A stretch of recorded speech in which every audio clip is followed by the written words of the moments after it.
Hello and welcome to my channel.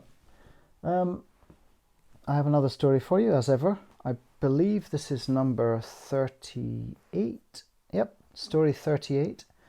And it is, as ever, based on 5 random words, which are here.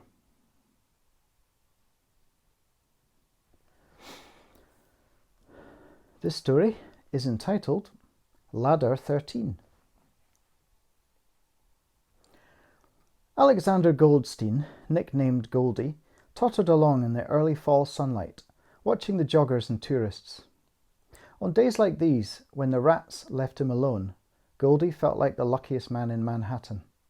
He supposed he was nearing 70 soon, having spent at least a quarter of a century on the street. You tend to forget things like birthdays when you face a daily struggle for existence. Today, however, Goldie didn't feel the presence of the rats, each trail of scampering footsteps a dismal, disdainful whisper. You used to be somebody, now you can scarcely recall who. Everyone thinks you're just a mad old hobo. Your daughter wouldn't recognize you even if you found her.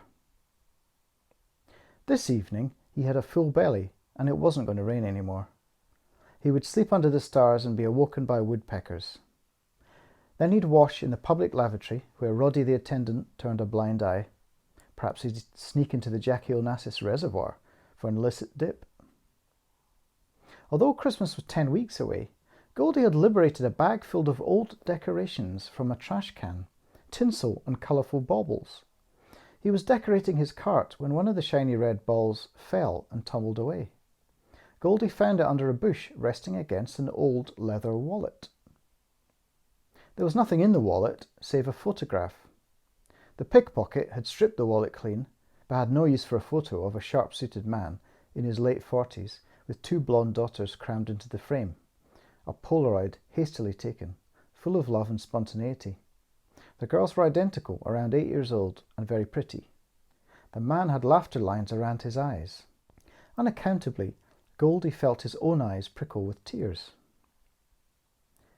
He found his police buddy Karen Lopez chatting to one of the drivers of the horse-driven buggies that gave amorous couples tours of the park. Lopez was the friendliest cop Goldie had ever met. She seldom moved him on. "Karen," he shouted amiably, "look what I got." Karen finished her conversation, then came over to humour him. She was limping a little. Karen was a bit overweight and, by her own admission, a donut fiend, but this looked more like an injury. "What happened?" Goldie asked as she flicked through the wallet. "Fucking huge dog sideswiped me into a wall, bruised my hip bone. Who the fuck needs a dog the size of a horse?" Goldie laughed, having heard many of Karen's accident-prone stories. She handed the wallet back. "Nothing here I can use, Goldie. It's yours." Goldie felt disappointed.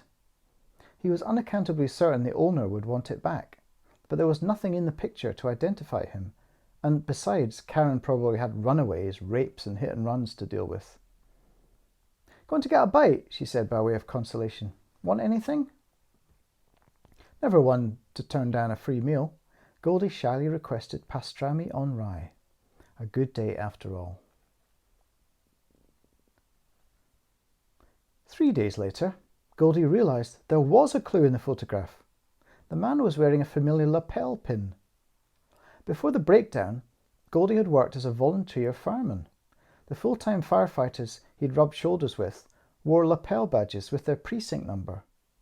He could just make out the digits, 13, a Midtown station. It was only a few blocks away.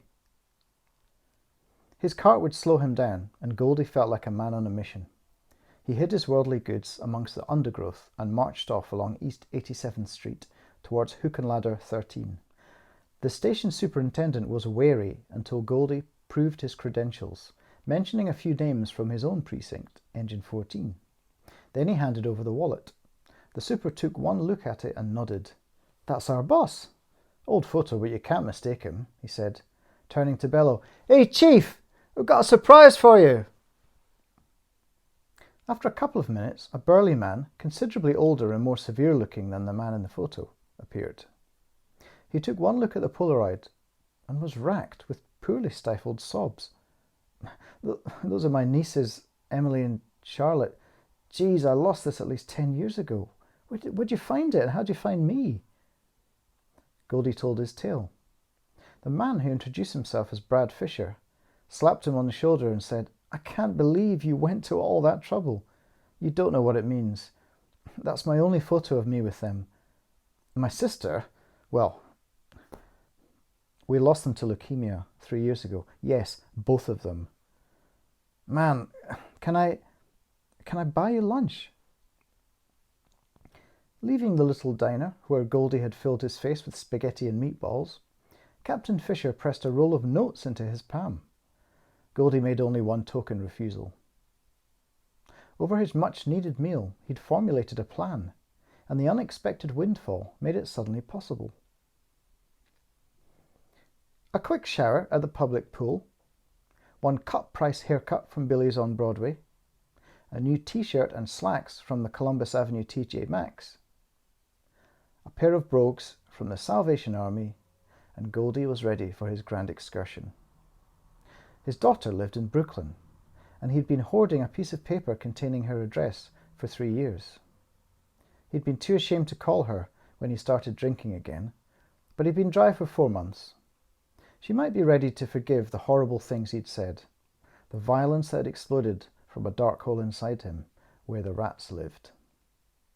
Something Captain Fisher had said to him had struck a chord. You just don't know what you've got until it's taken from you. Or until you threw it away.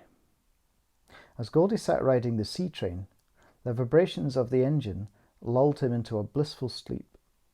It was okay. He'd asked the driver to shout when he reached his stop. The rats were asleep too. Perhaps they would never trouble him again. And there you have it. I hope you enjoyed that. As ever, you know what to do.